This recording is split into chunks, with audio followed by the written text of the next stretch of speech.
Hi, I'm Megan Sharp, and this is the presentation on my special education research capstone.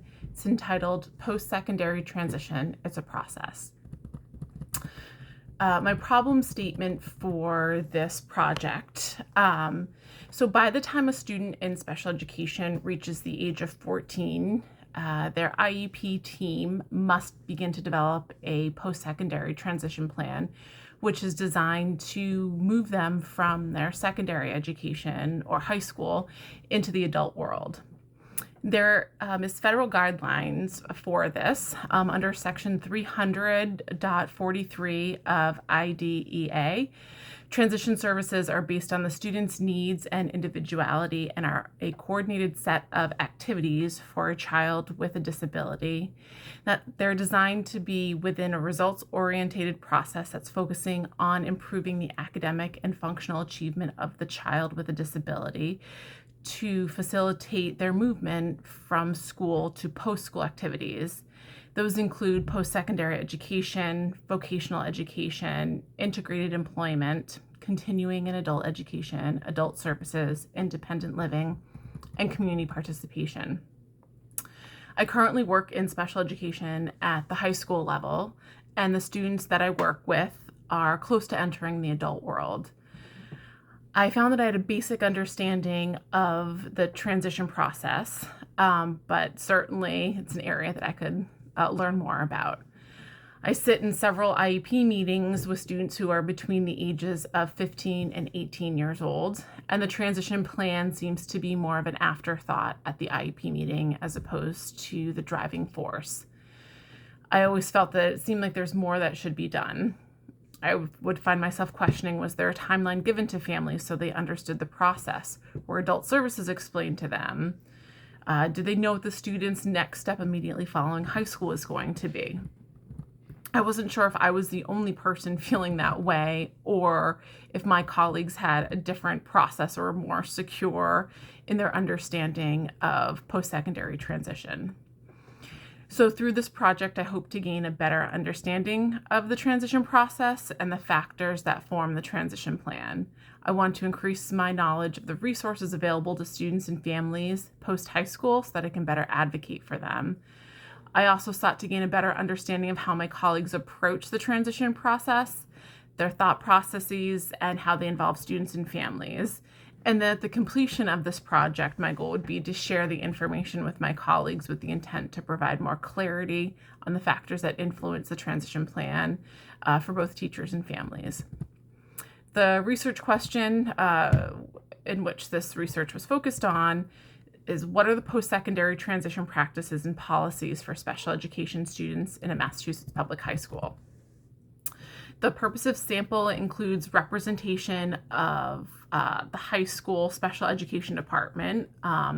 So high school being defined as grades 9 through 12.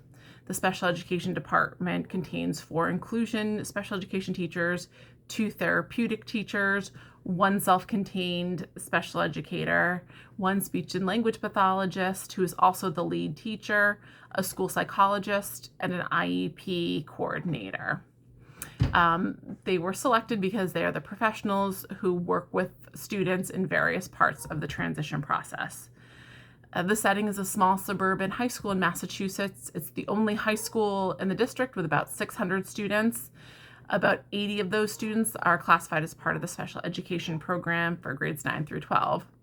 The vast majority of them participate in full inclusion, with less than 20 in either small group classes or self-contained classroom. The qualitative data collected for this project used surveys and interviews. So after I reviewed the literature for this project, I composed a list of 10 open-ended questions that were used for both the surveys and the interviews.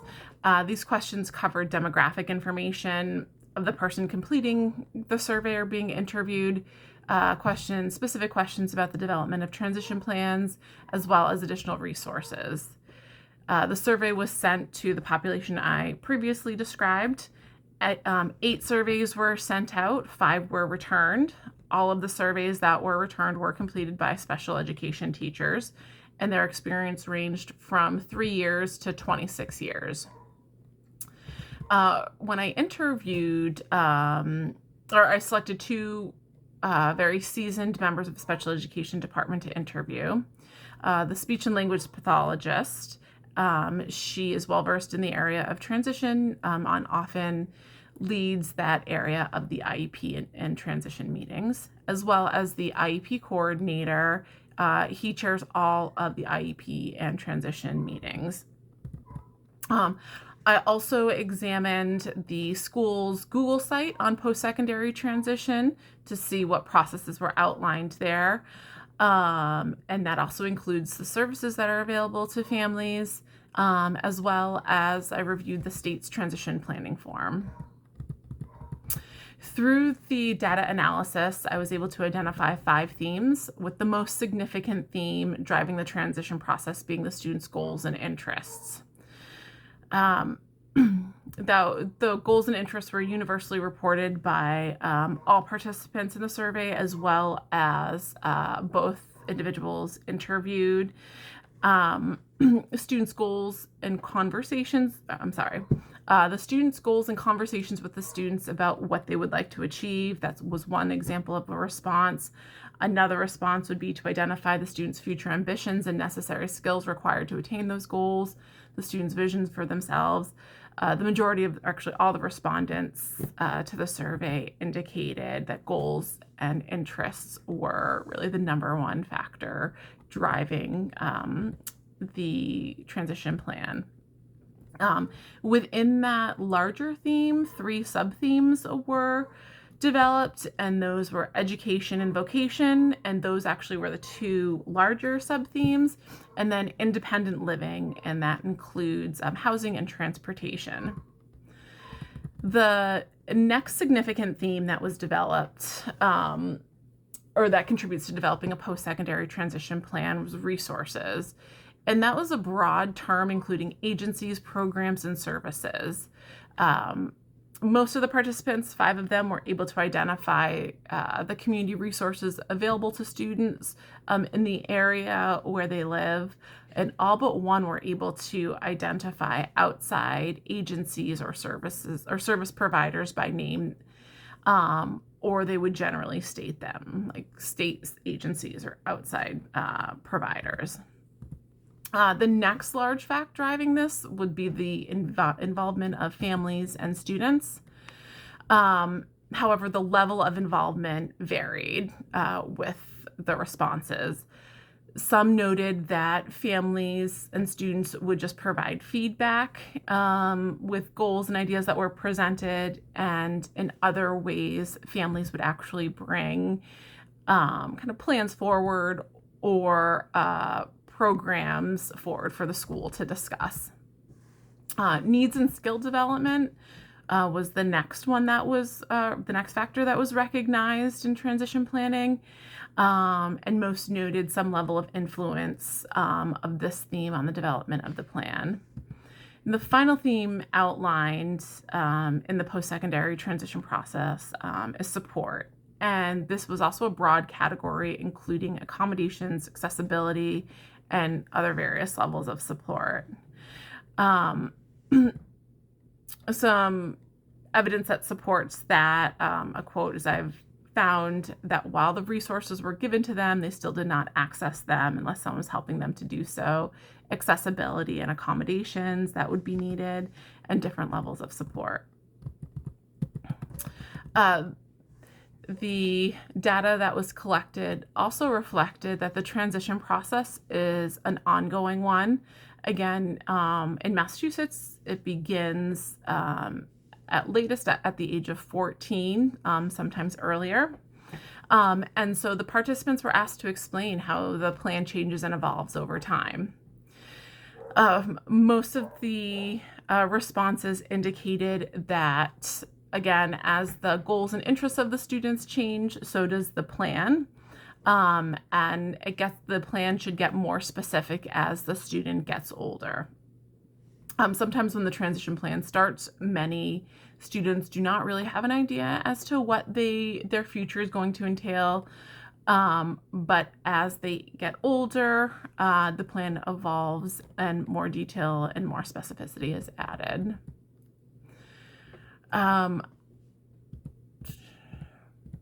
An area where there was some diversity in the responses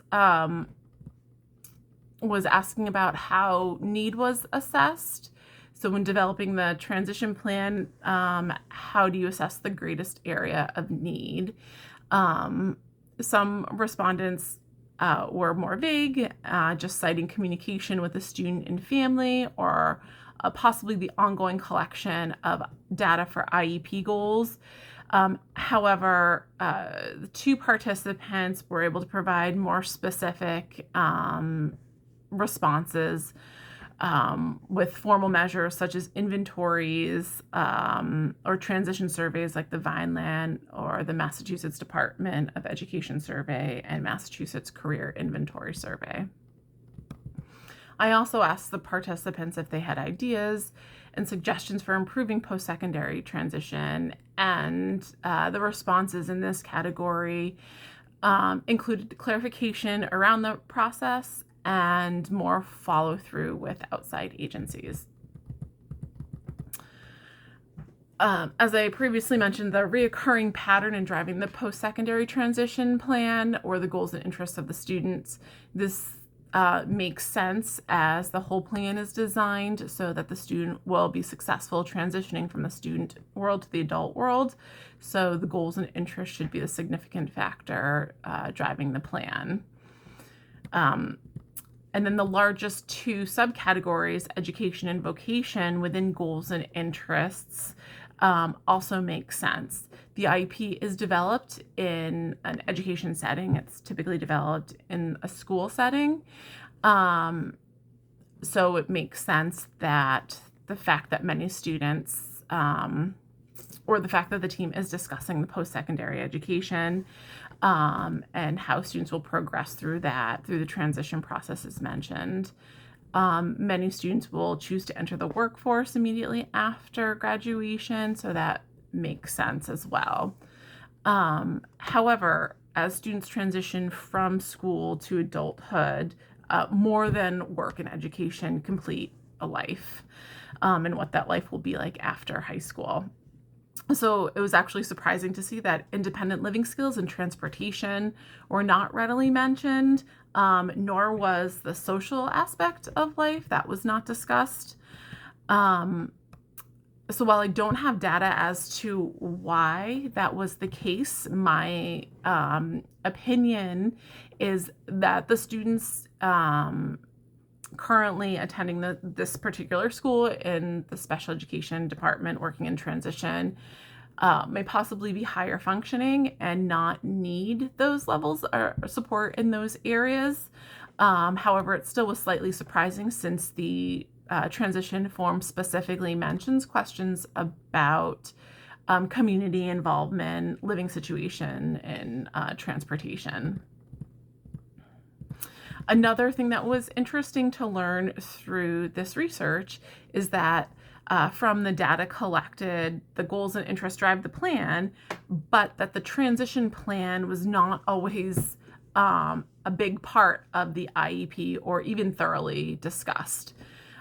Nearly half the participants surveyed and interviewed said that the transition plan minimally impacts or has a limited impact on the IEP. One participant even noted that prior to senior year, it doesn't really impact the IEP at all.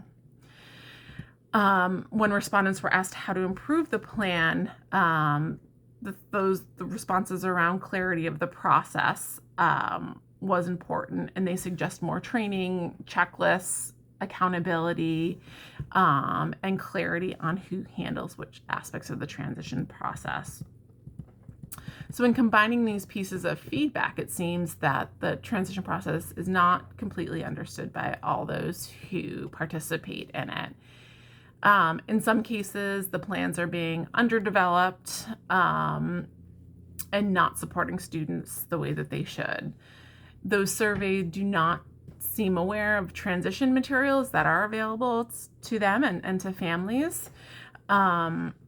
However, the IEP coordinator and the speech pathologist did seem to have a more significant and a robust understanding of the process.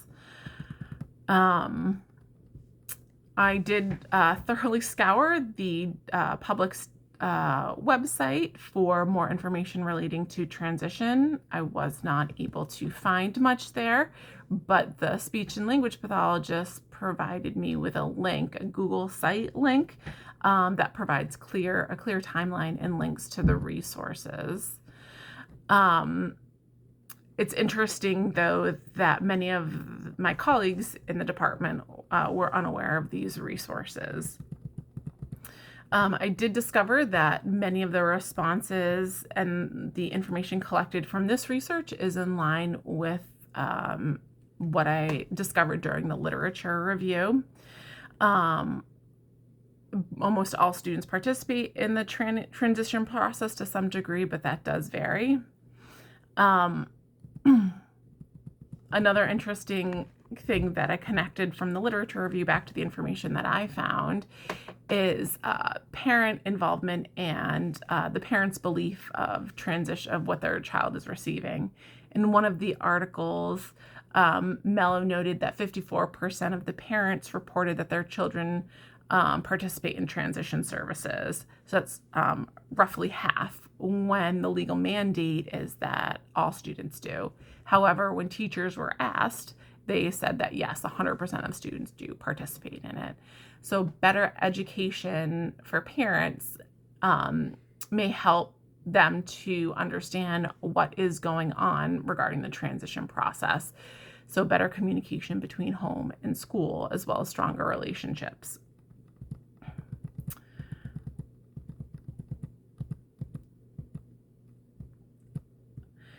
So moving forward, I think it would also be interesting to collect some information from students on what their understanding of the transition process is. We do have data from teachers and we have data from parents, but understanding what students or what their understanding of the transition process is, that could possibly help us to streamline and make it more effective. Also, I'd like to take the findings from this study to immediately and directly provide some clarity around the transition process. Teachers did ask for checklists and timelines, so ensuring that those are made widely available, I think, will help. Also, the district provides several opportunities for professional development throughout the school year. Often those sessions are run departmentally. So optimizing one of the department professional development sessions for a review on the transition process, ideally led by the IEP coordinator, I think would go a long way in explaining the process at stakeholders and in importance of the transition planning process.